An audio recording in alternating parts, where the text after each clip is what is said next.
Now let's bring in political commentator and analyst Jason Unruhe from Ontario via Skype. Jason, the Chinese Commerce Minister is calling this so-called trade war as disaster. He says that it will bring disaster to global economy. What kind of disaster is he talking about? Well, the fact is, China is not going to take this kind of situation lying down. They are not simply going to be victimized by the United States. As it is, China already imports about $170 billion worth of U.S. goods every year, the top being soybeans, civilian aircraft, and cotton. These are major products that are manufactured in the United States, and China could very easily decide to obtain these somewhere else. Well, China is not a country that the U.S. can simply bully. It's not a Venezuela, it's not a Cuba, it's not any kind of smaller country that doesn't wield much economic influence. China is a very large trading partner and produces about half of all the world's steel. Now, while not much of that goes to the United States, it would certainly have a tremendous impact against it. Well, China will definitely see this as an attack. If the U.S. is already giving exemptions to countries in the NAFTA agreement and now the EU, it seems that China is the one who is being singled out for these steel tariffs.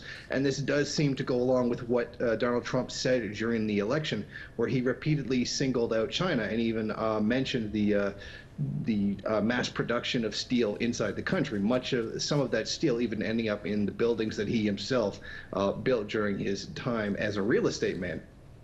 Now, And, yep, go ahead, please. I'm sorry. No, go ahead.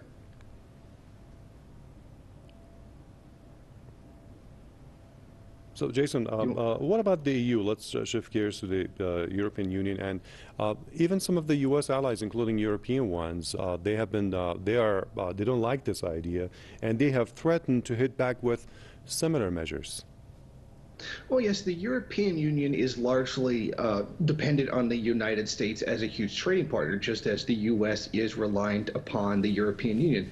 A nice equilibrium has developed as a result of the trade that has gone on for, at least a decade so or more.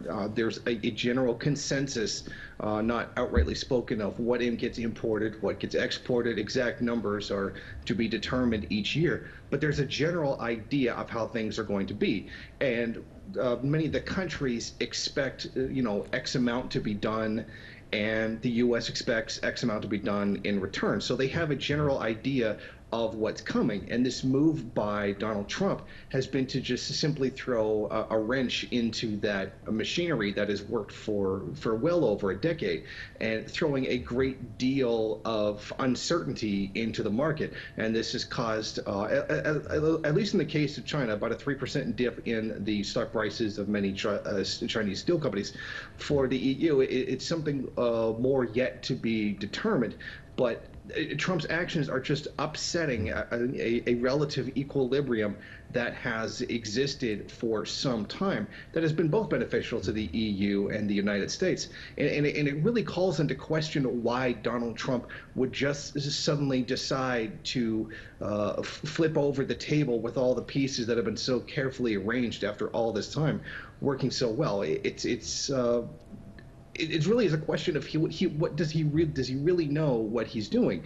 As we saw, at least one of his economic advisors quit, and the rest threatened to quit as well if he continued on this destructive path towards trade. It leads me to frankly wonder if Donald Trump really understands how global trade is carried out, because there's a great deal of hostility being thrown towards the U.S. for upsetting this kind of global balance.